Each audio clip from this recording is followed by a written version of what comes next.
Hello team, welcome to another ATP Geopolitics video with myself, Jonathan, the MS Pitch Ukraine War News Update. First part there for the 8th of July 2024. This is a challenging morning for the Ukrainians. We'll get onto that with some massive strikes on Kiev, the capital, at rush hour. But we'll start with the Ukrainian general staff figures for the Russian losses for today before all the usual caveats apply. Of course, you can find them in the description to the video below. We have 1,200 personnel, so that's a fairly high number. In relation to the whole of the war, it's an incredibly high number. But in relation to the last 2 months, it's like, yeah, it's in the middle of the range. I mean, this is 200 over 1,000, right? In case you didn't know how maths worked. Just an insanely high number. But then when you look at 1,740 being the top record-breaking number, if you like, then this looks lower. But no, this is an incredibly high number. Remember, these are all human beings, of course.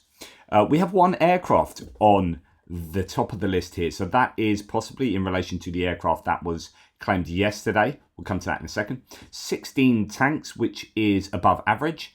So that's ticked back up. 40 armored personnel vehicles has ticked back up as well to double the daily average. 29 artillery systems, though still well above the daily average, is a downtick from the high of 66 we saw the other day. So that is slightly lower, but my goodness, they must be surely running lower on those artillery pieces than they were. The Russians have had so many taken out over the last couple of months, well, really since May of last year, if the Ukrainian general staff figures are to be believed. One anti-aircraft warfare system, 47 vehicles and fuel tanks, and 8 pieces of special equipment. So a pretty challenging day for the for the Russians right across the board there. And possibly with those tanks and APVs being, and the personnel numbers being, featuring heavily on the list, I would imagine that the Russians are really pressuring in multiple places as much as they can across the front line. We know that Chasiv Yar has been very painful for them, but they are grinding out some success there. We know that the Kharkiv direction has been very costly for the Russians, and they are not succeeding in those sectors up in the north, but they are having a grinding success across the east. So Chasiv Yar, New York, Toretsk, Avdiivka, Krasnohorivka, all of those places, the Russians are moving forward, but that comes at a cost, especially as they're fighting, in these urban battles, while also losing equipment out in the fields still. In fact, this is what Ukraine latest said the Daily Telegraph podcast on Friday, which I think is a fair synopsis. But I also think both sides are utterly exhausted. There is no doubt about that. We keep writing stories about how Ukraine is running out of manpower, it doesn't have enough missiles, this sort of thing. Zelensky was complaining yesterday, again, how I think it's 14 army brigades, he can't equip them properly because he doesn't have the right kit from the West. F-16s still haven't arrived, etc., etc. And we also know from the Russian side that although they put on a huge front, a huge face on it, they're also completely exhausted, and their economy is also being sunk by this whole war project. They are also scrabbling around for manpower. We know they've been losing, I think in May they lost something like 1,300 men, soldiers a day on the front lines. That's pushing 40,000 a month, which is half the size of the British Army. So it's a really unsustainable attrition rate. There was a story floating around this week that they're now recruiting female prisoners from their massive prison system to go to the war.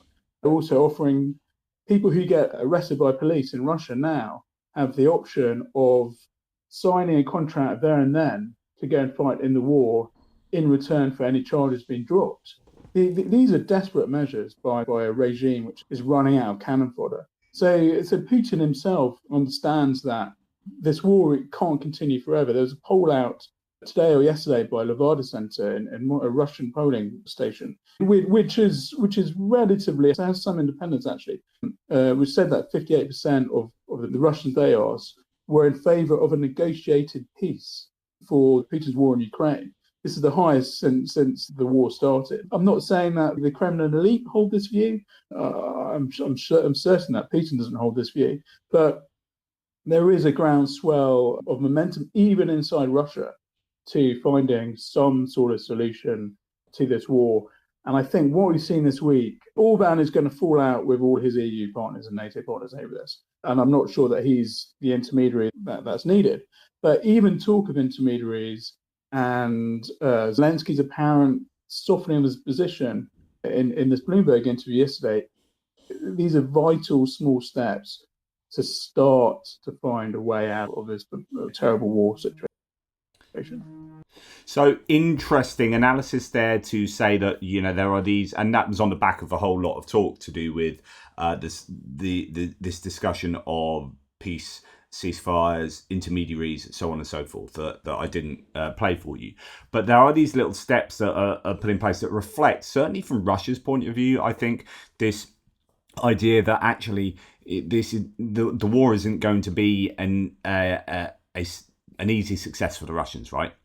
They are the second greatest army in the world, and 2.5 years later, they are absolutely suffering, right? Their conventional ground forces have been obliterated, and by that I mean, imagine that Russia went to war with another country now, properly went to war, using ground forces. I'm not talking about Air Force and Navy. They would be in so much trouble. As I've said many times before, Poland, in a conventional ground war, Poland could defeat Russia now, I think, fairly easily, right? So you have that, then you have these lost stats that came out from The Economist. We'll talk about that. Well, in fact, let's go there now. So I talked about this yesterday, the lost stats in The Economist, but it's just worth looking at the visualization of that compared to other wars. So compared to Chechnya and Afghanistan, look how long Afghanistan was, 79 to 89, so a 10-year war there, 15,000.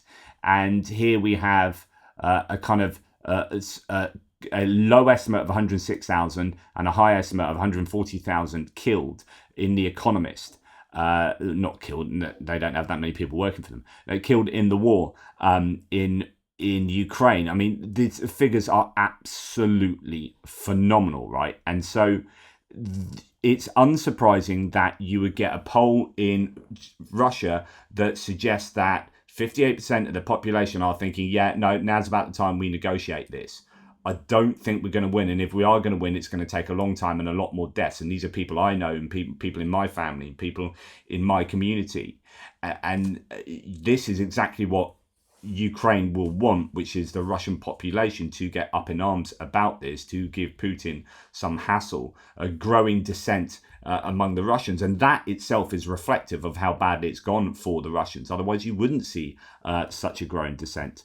And Chris Owicki says, adding another perspective to The Economist's recent reporting on Russians' casualties in Ukraine, the Russian mill blogger Volt 8 comments that almost everyone he knows who fought in Ukraine has been killed or wounded. He writes, a friend mentioned in a conversation that almost all of his acquaintances with whom he had been in contact on the 24th of February had died. I decided I'd do some calculations based on my own circle. Here's what I got. Of those I personally knew and shook hands with, 6 died, including an old friend by special military operation standards. 5 were wounded, 3 of them seriously and did not return. 2 are on the verge of losing their health, and 1 has a mental condition, the other has a back problem, nerve compression in their lower back. Regarding my online acquaintances with whom I communicated regularly, everyone I was in contact with in the zone was wounded, including 2 seriously. Some have already returned, some are recovering. 1 died of natural causes, heart disease. 1 died in the autumn of 2022 or went missing.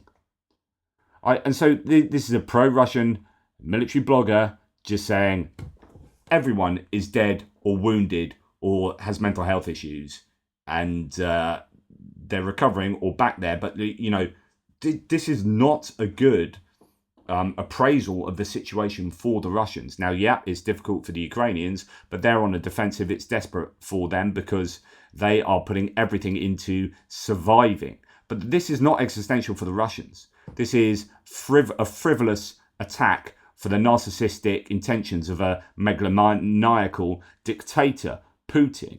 Right? This doesn't need to happen, and yet there's so much death and destruction for the Russians. At some point, they've got to wake up and go, what the frick are we doing? What are we doing? Like, what is going on here? Why are my family and friends dying and not the family and friends of these elites up in the Kremlin? Why are Putin's family and Shoigu's family and Gerasimov's family and Belousov's family getting away with this? Why is it that my family is dying in the tree lines of Donetsk? For what end? And when the Russian population wake up to this disgraceful, horrific war and the ramifications it obtains, then the Kremlin has an issue on its hands.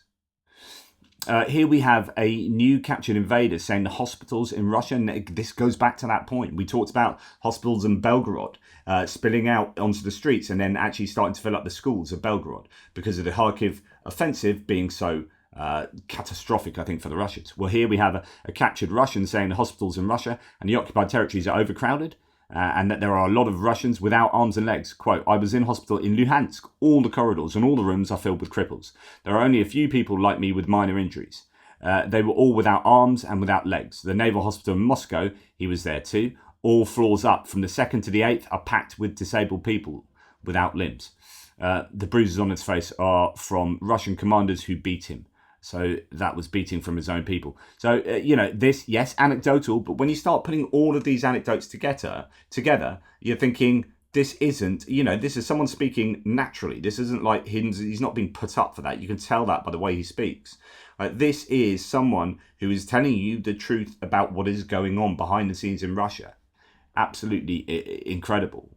Okay, so there's a Su-25 that was shot down yesterday. That's included, it seems, on the lost list. I have seen no actual evidence of this, but I assume if they are including it on the list, because there are plenty of claims that come out and they don't always include them on the list, this is probably one that has a bit more rationale behind it with the general staff. So that's good news for the Ukrainians there. Right, yesterday I was... Oh, no, actually, this is another one. So I didn't report this yesterday, but it did happen pretty much during one of my videos. So it was strikes on Melitopol, an airbase there. Some people claiming different things about actually there weren't planes there or they were obsolete or so, I don't know. But anyway, no report says preliminary info coming in is that as a result of the strikes on the airbase near Melitopol earlier today, Russia lost a Pantsir S-1 air defense system. That's a really highly valued air defense system for the Russians. They lost a radar station and a command post. That's after strong explosions were heard and a strong fire took place after those explosions in Melitopol. Right, then we had that Voronezh. This is incredible. So you had this warehouse in Voronezh that exploded yesterday that was targeted, and it went off big time. And I said, look, this is more significant than these images might appear. That's quite a long way away, and that was a big old column of smoke. So insane Planet satellite images of the fire near Sergivka, Voronezh Oblast after a Ukrainian drone hit the Russian ammo depot, allegedly stuffed with surface-to-surface-to-surface-to-air missiles. The first images were captured on July the 5th, second on July the 7th. So here we have, an incredible difference between these two places. These two pictures, and the amount of fire that took place around there, all burning all around it, and evidently a lot of damage done there indeed. So that was, I think, a pretty high value strike for the Ukrainians. A lot of Russian ammunition that was due to go to the front lines there. Now, there's been this talk about whether the white smoke on one of these strikes at an airbase in Ukraine, I don't know if it was the Mirorod one or the Dolgintseva. Anyway, Vehicle War Tracker was saying, okay, this white smoke for me, this is. He said that about another one, but it's S300. But with regard to one of the planes, is like it appears to me that this isn't a decoy. And actually, some people are coming out saying, well, actually, black smoke would be what you'd see with a plane. White smoke is less likely, and actually. David D is on the positive side of things, so I take it with a pinch of salt. But inflatable decoys require an air compressor to keep it inflated. The small air compressor needs a generator to keep it running. A small generator is powered by gas. Yes, they hit the generator. That's gas, or that's petrol in our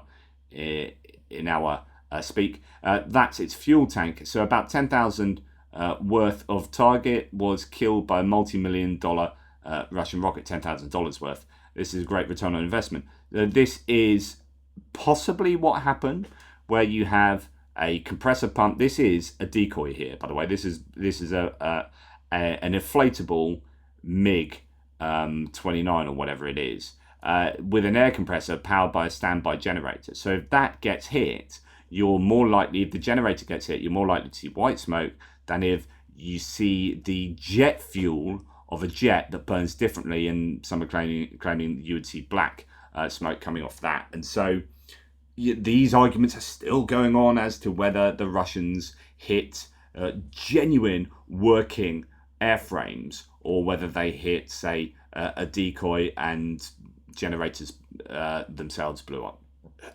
I don't know.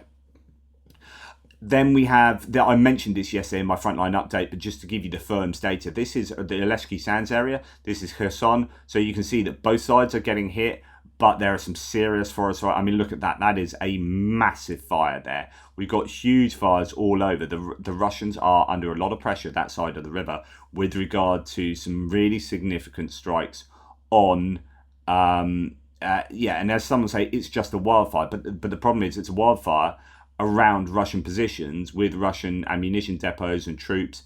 This is, I mean, that's a huge issue for the Russians here. The firm's data is showing some significant problems for them there. The question is that enough for the Ukrainians? Do they have a depth in forces there to be able to capitalize on that? Although you wouldn't want to go charging into a forest fire on attack, right? But it could be distracting to attack elsewhere. Right, then there's this footage coming out from the Ukrainians. This is a training mission, right? This isn't, some people reported this initially. Some people reported this initially as them taking down a Russian drone. This is a training mission where they are using a machine gun from a light aircraft to take out a drone to see if this is the sort of thing that you can do. And it appears that, although I wouldn't want to be shooting the wing of my own airplane there, that this is something you can do, because he actually takes down this drone. As you can see there, targets his drone, and then he gives his matey a high five as they take down the drone. Yay, high five there. So that's that done. So that this is an option. We've seen that old Yak fighter with Yak plane with a second guy in the back with a shotgun. Here we have another light aircraft with a second guy with a machine gun. Good news there, that they are trying to think around this problem. New methods to shoot down those reconnaissance drones that are being such a nuisance for the Ukrainians. Right, now we're getting on to the big news. And this is huge news today. So first of all, last night there were Russia fired 6 missiles last night, 3 KH-101s that were taken down out of 4 KH-101s. And then a couple of Iskander-M ballistic missiles got through. So last night, 3 missiles got through. Don't really know where they got through. But then Russia sent over a huge wave of missiles this morning. So this is, bear in mind, Russia in the cities of Ukraine. Right now, says Next, Russia is conducting a massive missile attack on Ukrainian territory. An air alert has been declared throughout the country. So the whole country was under air alert. Reports of cruise missiles being launched towards Kiev. Air defense forces are working in the Kiev region. And then we had Kiev being the primary targets, although other targets have been Kryvyi Rih, Dnipro, and Donetsk Oblast, according to airspace monitoring channels. But yeah, this then caused some major issues in Kiev. Is rush hour, people went down. This is a metro station, I believe. Much of the underground much of the city is underground, as Ukraine's allies still forbid us from striking Russian airfields, which could end this all tomorrow. So these are strikes from planes dropping these missiles, where those air bases could be targeted by Ukrainian Western provided missiles, at least some of the close ones. Now, I don't know if the bombers that released these are actually in the 300 kilometer ATACMS range. I don't think so. So you would need something else to strike at those airfields, but they certainly need something to give those airfields some attention. So 10:30 a.m. in Kiev as Russia pours ballistic missiles, cruise missiles, hypersonic missiles across the country. Then one of the main places that was hit was the Ochmadit Children's Hospital being hit with the rocket. In fact, you can see it be hit. There's someone's caught it on camera. The National Children's Specialized Hospital is the largest children's hospital in Ukraine, where more than 20,000 children from all over the country are treated every year. Okay, several things to note. So already the Russians have come out and said that this is, in fact, Andrew Perpetua points out the kind of almost the hilarity of this. Oh, he's brought out his lost stats there. Right, okay, we'll go through that in a second, but I just want to take you to what Andrew said, which is that over the last 24 hours, the Russians have been talking about how wonderful their missiles are. And then they've just spent the morning saying, oh, yeah, no, our missiles were taken out by air defenses. And so yeah, it was the Ukrainians' fault that it's hit a children's hospital.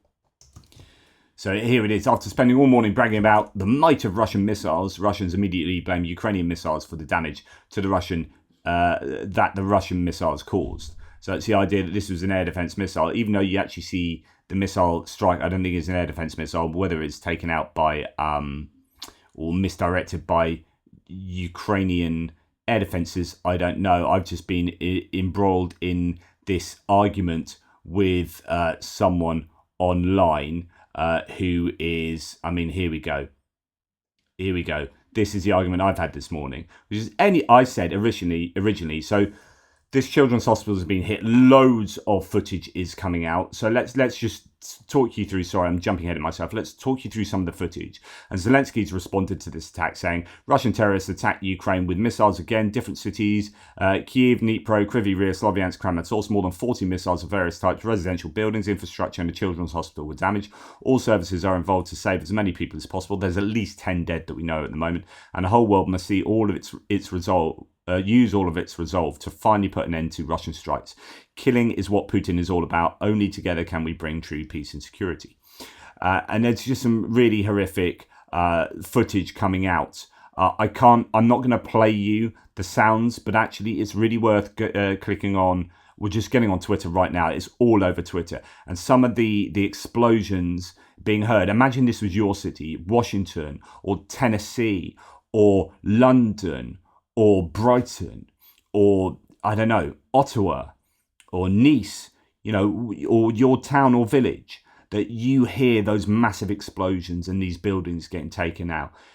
It's absolutely disgusting, and yet Russia is doing this. Video shows that the building of the business centre was damaged. Not far from the damaged buildings, the headquarters of the AFU ground forces. Mayor Klitschko reported the arrival of one of the buildings of the children's hospital. Probably it's Okhmedet. Yeah. Fragments fell on 3 districts of the city of Kyiv. Tentatively, there is a fire, according to Kyiv City Military Administration. At least 3 people were injured as a result of shelling of Kyiv. Well, I think there's maybe 10 dead now. In Solomiansky district, an office building was damaged, and then other places were damaged. But actually, as more and more information is coming out, it looks like there's some really significant strikes. And indeed, this is what you can see of the hospital at the moment. I'll turn the sound off there. I mean, that is every single window is blown out, and then stuff, just massive damage right across the face of a children's hospital. So then that's going to be that children's hospital stopping work. That's 20,000 children. What do you do about that? Well, how does that work?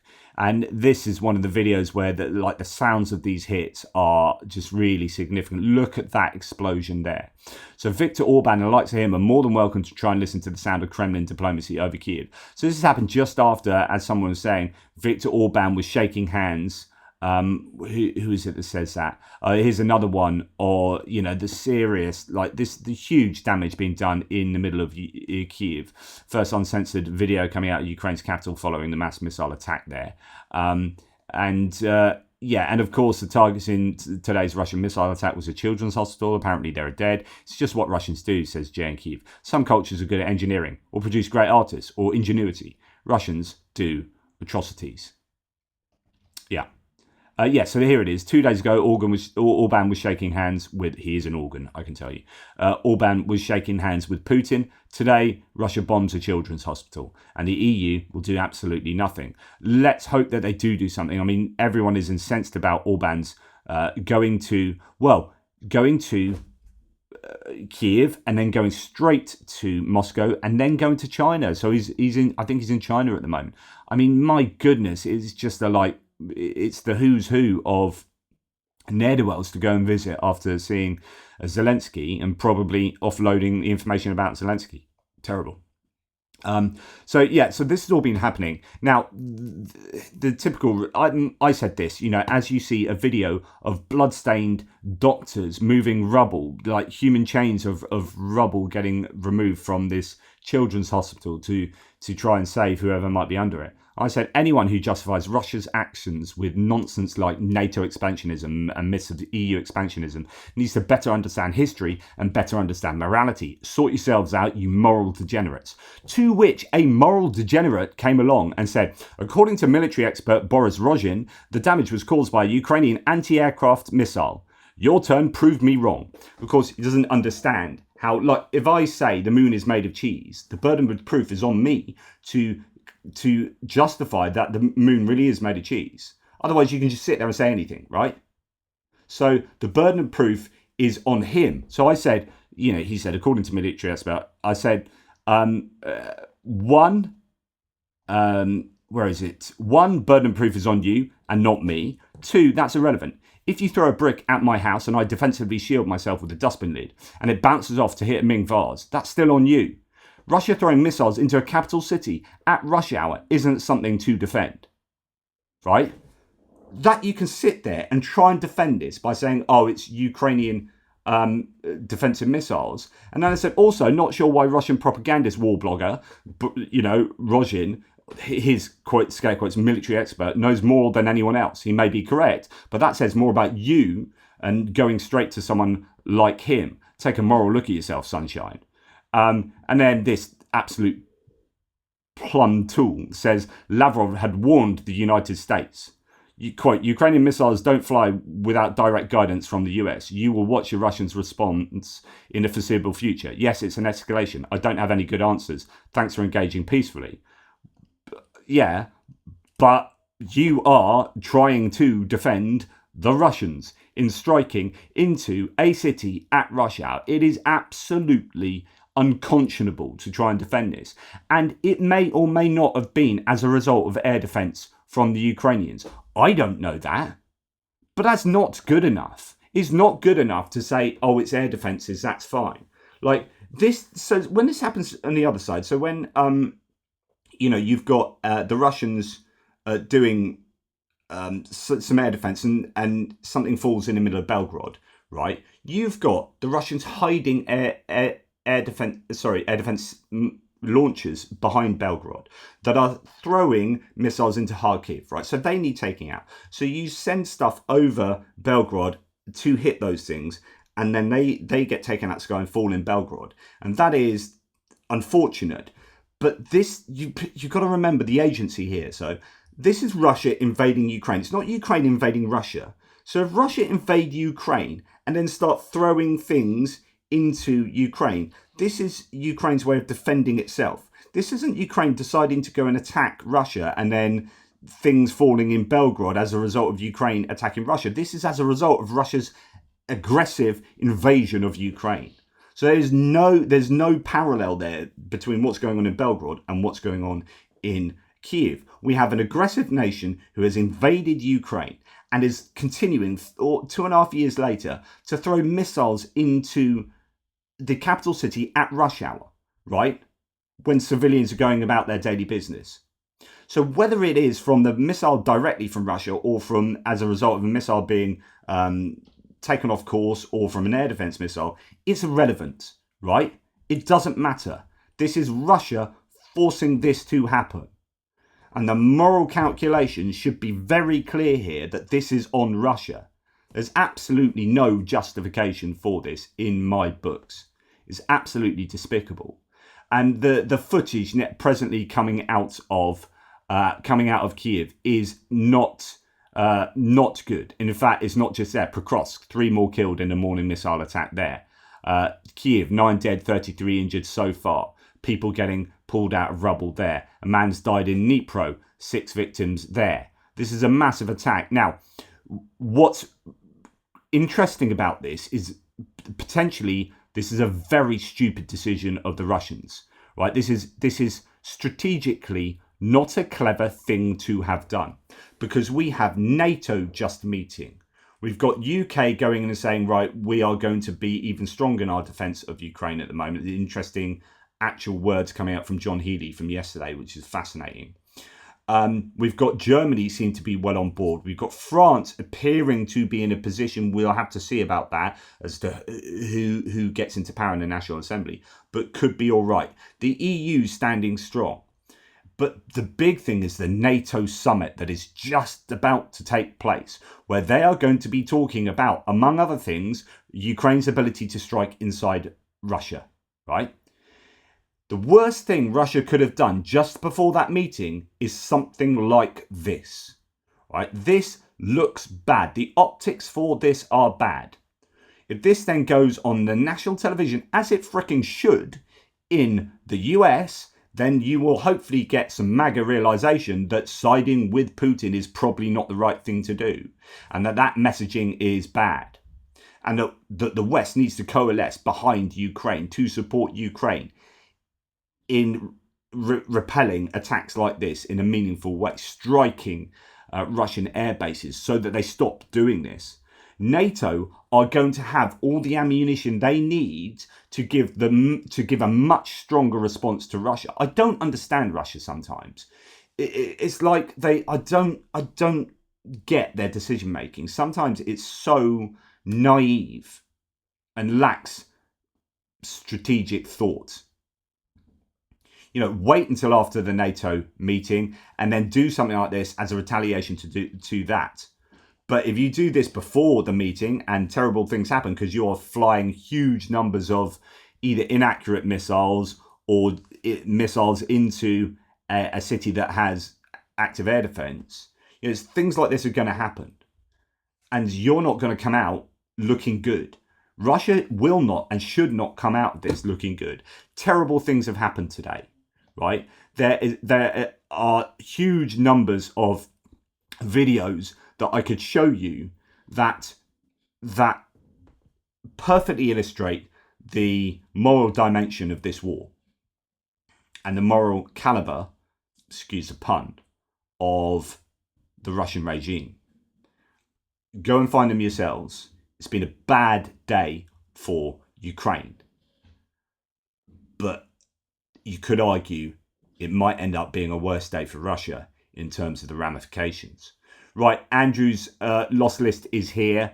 It's pretty much parity on both sides there. 28 Russian losses, 22 Ukrainian losses, of which what have we got for the combat losses? We've got 3, 8, 10, 12, 14. 14 combat losses for the Russians against 3, 5, 7, 8. 14 against 8, so almost 2-1, but it's still, you know, you would want the Russians to lose a lot more, but maybe they just haven't got an awful lot more to lose. I don't know. Recovery vehicle and a bulldozer loss for the Ukrainians. And then we do have the usual kind of stuff in terms of howitzers, M777, Zu-23, so that's that autocannon, often on the back of a truck or something, or sometimes just positioned. We have an M1 Abrams destroyed, abandoned and then hit by a drone. I wonder how many of them they have left. We've got a Bradley abandoned, so that's another one lost there. But then the usual stuff after that. For the Russians, we have Pion, that's a big old self-propelled howitzer there, pretty much the biggest one they've got.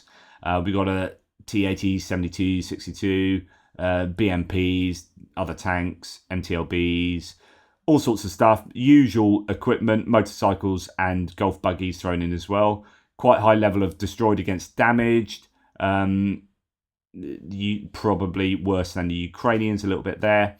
But yeah, not a huge amount of kit lost there, but still significant.